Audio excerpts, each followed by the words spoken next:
Man, your kids did such a good job. Almost forgot about you, Coach. Good to have you in here. Thank you for having me. Enjoy talking to those guys. Good selection, good group of kids. Yeah, I'm proud of them. Yeah, you got to be proud of those guys. But it was just rough deciding who to bring, though. Oh, yeah, I know. That's got to be tough because you could bring, you don't leave out the Williamsons, but then you can't bring one. You need to bring two. Yeah, it's tough. Right. Tough It was rough. And Randy's been here with us. He was here with us back during the fall. Yeah, and I remember that. Yeah. And I just said, he's had his opportunity, so. I see that Coakley kid, man. Williamson brothers got it going on, no doubt about that. But the Coakley kid, he's got a future. Listen, he really does. He's being recruited now for both football and baseball. So, but he's just such a pleasure to coach. He's a great kid. Well, if he does go to Guilford, there's no reason why he couldn't play both sports over there. They both. I think Greensboro and Guilford both said he could do both. Yeah. Yeah, I mean Guilford would be blessed, I think, to get him on that pitching staff over there. Yeah, they'll be excited. But he's, we talk a lot about him on the mound, but he's an excellent outfielder. That's what I've been hearing. And a good hitter too. Oh yeah, showed us that last night. Yes, he's a great baseball player. What do you keep doing to keep these kids interested in baseball? Well, Andy, it's been a struggle. I've been at Dudley. That's why I'm so shocked you guys never hit the downswing. I mean, after you lost Corey Kimber, after you lost Brandon Burks, you lost those guys, there was not a drop-off. Well, for the most part. the thing is, like I said, this started about 15, 16 years ago for me, and a lot of people said, hey, why are you going over there? But I believe in the kids, and what has happened now, we have that community believing that baseball does exist. It's such a tragedy that it's not in the major leagues. We don't see the African Americans playing anymore in the major leagues, so I thought it might sort of discourage the kids, but the kids want to learn the game. We're now not only getting athletes out there, but we're getting baseball players. So middle school has been somewhat helpful. So these guys are coming your way these days much more prepared than they were in the past. Well, exactly. We were trying to convert football players to baseball players, but now we have baseball players.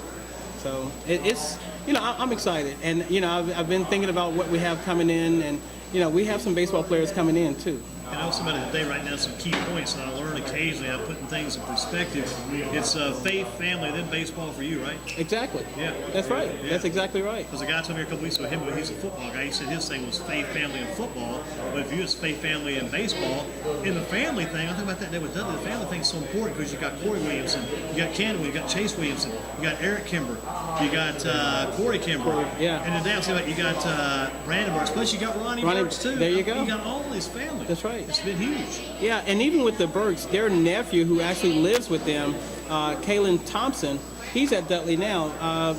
Freak accident, got hurt in the JV game. He tore his ACL, but he'll be back next year. So it is a family affair when you're out there at Dudley. And another good thing that's helped you too, if I'm not mistaken, which has been pretty good the past couple of summers, the Colt baseball thing's going. For some people, they're getting tired of Colt baseball. They want to go play another form, another level of travel. You guys, Colt baseball, it's helped you. Well, Colt baseball has been a blessing for us. I mean, with Showcase being the premier thing to do now, and our kids are just not willing, or in some cases not able to go and pay $1,500, $2,000 just to pay to play. Mm-hmm. And I like the $35 entry fee. Yeah. And it's much better. And you're going to keep that Colt going too, right? Oh yeah, we're excited. We're going to get started there in next week, I think. Mm-hmm. And you don't want to start your Colt too soon because you want to keep playing. And I hope Colt is not an issue for a long time. So hopefully, in the next few weeks, we'll still be focused on the high school team. It's fun to kind of get like a 2-week plan for the playoffs. So you get that plan going where you're playing. You hope to be playing on Tuesdays and Fridays, whatever the day is going to be for the next couple of weeks at least. Yes, sir. That's our plan. I was a little worried about, what kind of mood the kids would be in today, but everybody was there on time, ready to go. That. Yeah, after last night's tough loss. Well, I think it had a lot to do with me because, I don't like to let the kids know I was down, but, it's just anytime you lose a tough game like that, it was hard to overcome. You go home and you think about, should I have done this, should I have done that? But, we left it all on the field. The kids knew that they, Coach Harden is a great friend of mine. There was a great baseball program. If you're a baseball fan, there was a great game. So you hate to see anyone have to lose that game, but our mindset's where we get back out there, we get to work today, and focus on Southern Alamance on Saturday. You can tell a kid who's in the game, and you're in a one-run ball game, you got the bases loaded, and that kid makes that last out. What do you tell that guy? It's got to be tough. Well, we tell them the good thing about baseball is you'll get another opportunity. You will get another opportunity, and you keep your head up, and I want you in that same situation again if it happens. So. It's got to be tough sometimes too when that kid does that during the game, makes that last step, maybe the bases loaded, then he's got to go back out and play in the field. That's got to be tough too, because mentally, you think about what just happened at the plate. As a player, you played yourself. Yes. How do you get that level head coming again and get that out of your head?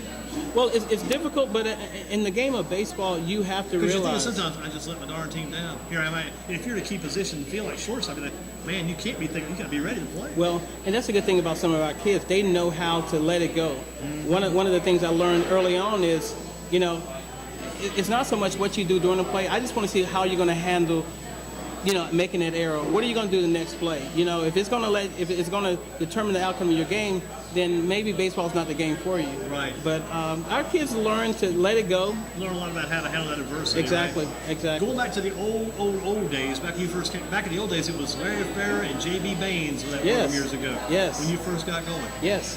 When I took the job at Dudley, I went out looking for someone to help me, and just so happened I saw him at a Bronco game, and I just said, hey, what are you doing? And he came over, and it was rough in the beginning. We fighting somewhere to play, fighting a good practice facility, but we come a long ways.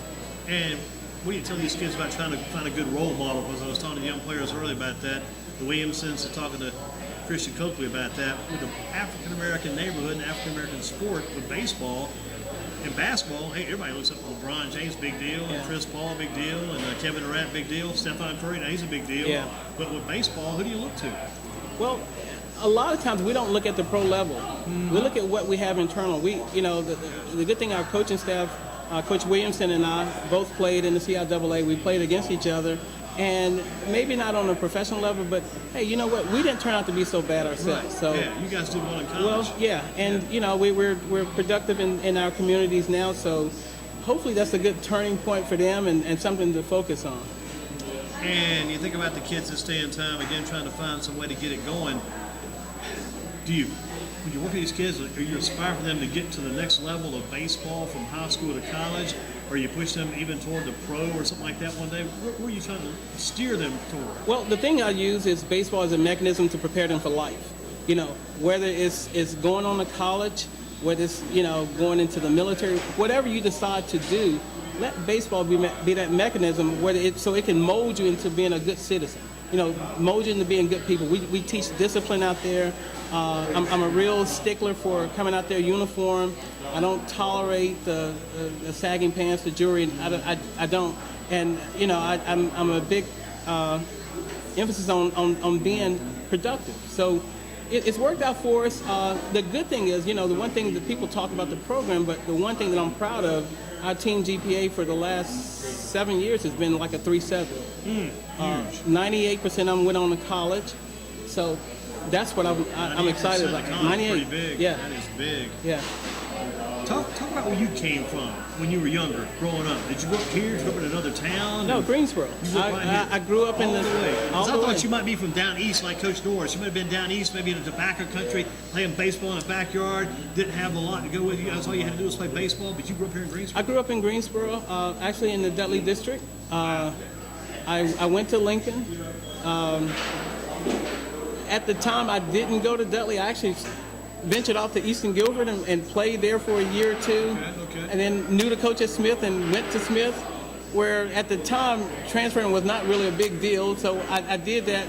Went all around Dudley. Probably should have went to Dudley, but I'm excited about I'm fortunate to have some great coaches, some people that believed in me, gave me an opportunity to be seen by some schools. What was the baseball like at Dudley back then? Was the baseball down there then? Baseball was not down. It was good. No. Baseball was it was great baseball at Dudley. Yeah. That's why I say I sort of kicked myself a little bit. They had some great teams, but it was a little more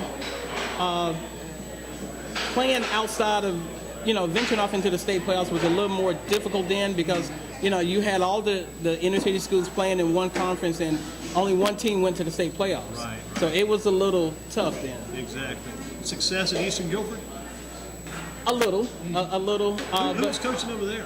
Coach Grayson? Coach Grayson was doing wrestling. Okay. Coach Cook was the baseball coach. Raymond Cook. Yeah, sure was. Guilford College man back in the day. Yeah. His wife was over there for a while too at Eastern. Yeah. Yep. And then you went to Smith. I went to Smith where I played for Mike Porter. Mike Porter. Yeah. Was that good baseball then? It was good baseball. It was real good baseball. I mean, some of the guys I played with in high school, I'm still friends with. We had a great time playing baseball. Summer league was very tough. What level of play did you guys play during the summer? Were you playing American Legion? Were you playing Palomino? Actually, what I did Colt, and then the following year, I went to American Legion. Palomino was just starting to surface, so I played 1 year Legion ball. Then I went over to Palomino. I played on the first World Series team in Palomino. For Palomino APWU. Who was your coach of that team? I cannot remember. How about Legion team? Who did you play for? Legion was. I played for Doug Travis. Doug Travis was actually my Pony League coach too. Okay. Yeah. What Pony team? Do you remember that team? It was Cone Phillies. Cone Phillies. Yeah, we practiced over at ACOC. Wow. At ACOC Field. Yeah. Hey, that's some pretty good ground. Yeah, right and there. I played with some great players. Trip Wellborn played on the team with us, and wow, good I athlete. think who else? Oh yeah, we were pretty good too. Trip was a phenomenal baseball player. People didn't know that, but he was great. I always heard about the Foster brothers. They were good baseball players too. The Foster family Yeah, were yeah. great baseball players, and then Eastern Greensboro, they were just somebody to follow. I mean, they grew up. They grew up, in the projects, but I tell you what, they overcame that, and all of them were successful in baseball, and they had their choice. I mean, they were all great baseball and basketball players and football, so they had their choice. Was that Bootcat Foster? He was probably an excellent baseball player. Listen, he was an excellent baseball player, but could play basketball as well. His brother Mike ended up playing pro basketball in the International League, but Mike Foster was probably one of the best baseball players in this area. I heard he was a good academician too. Yes, he was. He's still doing something today, I think, along the levels of academics, but just outstanding athlete, outstanding. That means a lot to you too, doesn't it? The academic part of what these kids are doing. Oh yeah, these kids, I can't talk enough about them. They were talking today about, we said make sure you get your rest, and they said, well, some of this homework is keeping us up till 11. We have several kids with, they're taking collegiate courses now. And academics is important. That's one of the things that we strive on is, let's not worry about baseball, because if you don't take care of academics, baseball is not even going to happen. So you're probably not losing too many players due to academics in. No, that's never really an issue. Never an issue. That's really. good. It's not an issue then. Yeah. What do you do during the day? Where do you teach, or what kind of work do you do during the day? Well, I am a college professor. I'm full-time at Alamance Community College. I'm an adjunct professor for Kaplan University. Is that online? Or is that Kaplan is online. Yeah, I've been with Kaplan 10 years. Wow. I was actually with another online university and coaching baseball and working full-time at Alamance Community College. Now, what do you teach at Alamance Community? Computer programming. Computer programming. Yes, sir. Wow. And you've been there for how many years? I've been at Alamance 8 years. Prior to that, I was at Guilford Tech for 13 years. Teaching there too? Yeah. Wow. How did you get involved in college teaching? Well, did you teach in the high school level? I taught in the high school level. Once I got out of college, I wasn't really sure what I wanted to do. So I was a retail store manager, and then I said, I want to teach. So I actually started teaching at Dudley. I realized that I went back and got my credentials. I said, I want to go on the collegiate level, and I've been there since, like 96, I think. It's a pretty good haul then. Yeah. Yeah, I love my job. I'd say I don't want to go anywhere else and have to work. So exactly. I love what I do. do. Used to your routine. Yeah, I love what I do. What about the health-wise? How are the health issues doing these days? I've had some battles. I've probably, I think, had surgery on my heart in February. This past February. Yeah, this past February. A month later in March, I had some issues with my hands and wrists. Over the few years, Andy, I've had some battles with liver and heart, but I've overcome them, and I mean it's still going to be an issue. It's not going to go away, but I keep my faith up, and baseball is a good motivation for me. It keeps me going. Yeah. Seeing those kids out there, my family, it makes me go. How about what these coaches mean to your program? Those assistant coaches, like say Coach Clark. I actually coached him before. The story is he tells people I cut him from an all-star team, but he's a guy. He comes out there. He says, Coach, what do you need me to do? He has a rubber arm. He throws batting practice every day, and he throws strikes. But he's a great guy to have. He's a youth pastor, so he's able to relate to the kids well. So he knows where they're coming from, what they need, that kind of help. What about Coach Williamson? That's my right hand. That's my right hand. He said, look, what do you need me to do? A lot of times, if I'm not feeling well, he'll They'll say, I got it. You go over there and sit down. I got it. And we, I played for his father, and so a lot of times our mentality or our way of thinking is very similar. So a lot of times I don't have to go tell him; he's already know exactly what I would want to do, or what I'm thinking about doing in that situation. What about Coach Pruitt? He's been a great asset. He's working with the pitchers a lot. Having him out there, it's hard to believe that he's a dad because he doesn't let that interfere with him coaching. And that's one of the things that we worry about. We got to be partial, but he's just, he comes up there and says, whatever you need me. And, a lot of times he'll text me and say, I have your back.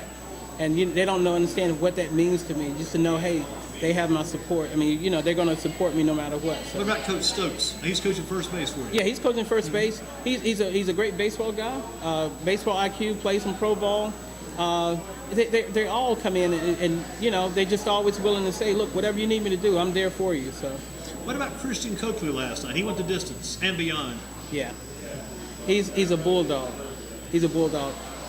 I didn't intentionally. I didn't go out there to take him out. I sent one of the other coaches because I knew he didn't want to come out. And so I said, let's go get him. And so Coach Clark goes out there and he said he's not coming out.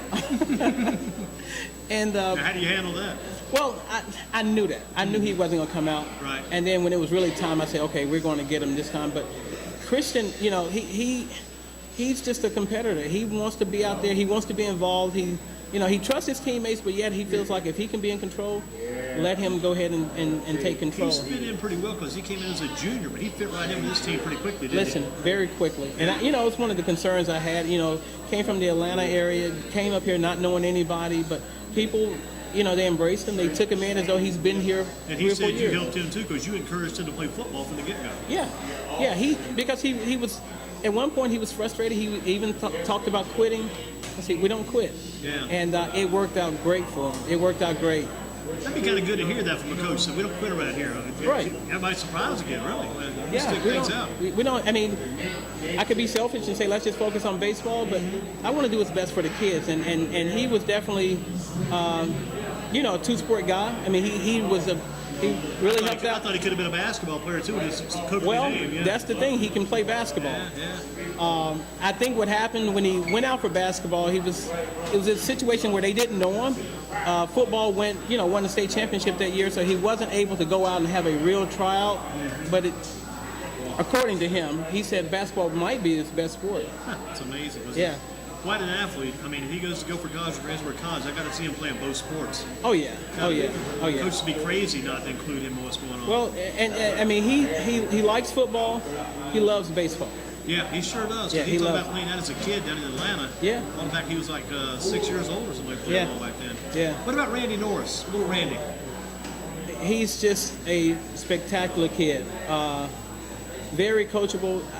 The one thing that amazes me about him is just his personality. He's a super kid, super student. 3.9 GPA.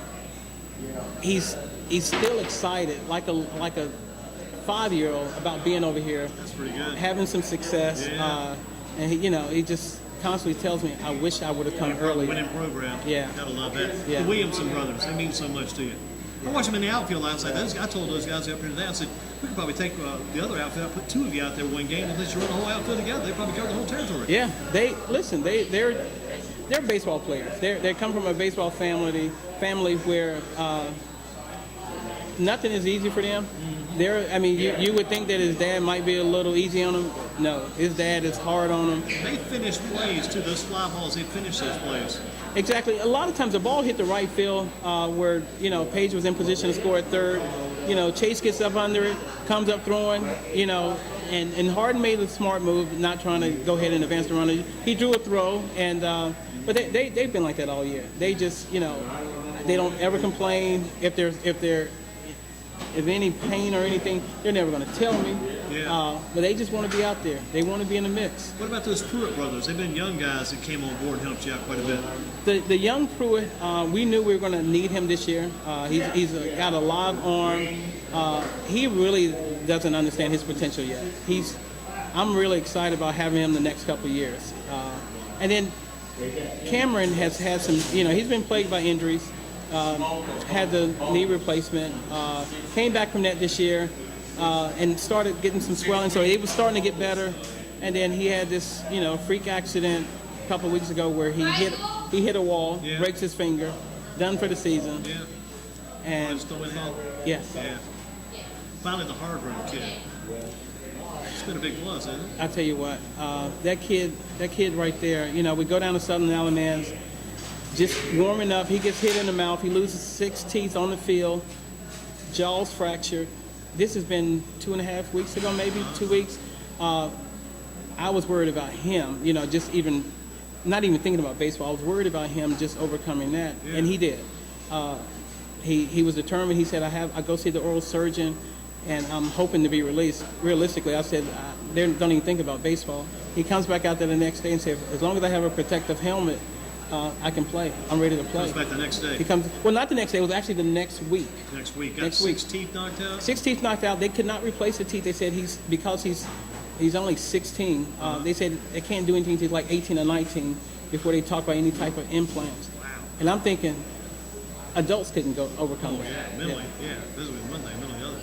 Well, what do you think this team needs to do to finish strong this year? Get in the playoffs and keep the playoff run going and finish strong. Win the game Saturday. Is most important Win part. the game Saturday. Yeah, win Saturday. Yeah. Win the game Saturday. Let's get some momentum going to wherever we're going. We don't know yet, but at this point, I don't get caught up in the where we're going or who we might be playing. We just want to be playing. We want an opportunity to be playing on the 13th and see what happens. Gotcha. Who gets the ball on Saturday? Who pitches for you Saturday? Right, it's probably going to be the young Pruitt, Jalen Pruitt. He'll get the nod. He finished last night. He finished. He threw maybe 15 pitches last night. We'll start with him. He said he felt great today. We'll start with him. We still have Chase Williamson who can come in and throw. Camden who can come in and They throw. both seem excited about doing that too. They're ready. Yeah, they're ready. They always want the ball. And then we still have Dante Miller who could come in and throw. So I'm not worried about the arms. We just got to come in with the mindset that we're going to come in and take care of business and win. And we keep it with faith, family, and baseball. That's the order That's for it. you. That's right. Coach Larry, excellent job. Thank you. Thank you for Our having me. best man in baseball, Larry Farrell from Dudley, and this will be up on YouTube tomorrow. It's been on live tonight. Got it recorded. Go back and listen to all this, and this is good stuff. Just keep up the good work. Thank you, sir. I appreciate you, and I support you. Don't quit that Dudley program. I'm not. Thank you, Coach. I'm not. Thank you. That's it for us today, Thursday, Shane Drip Shack. We're going to lock it down for the night. Thanks, everybody who came out this evening. Watch us back on YouTube. Watch us back and listen to us back at the website. We'll see you again soon, and that's it for this evening. Take care.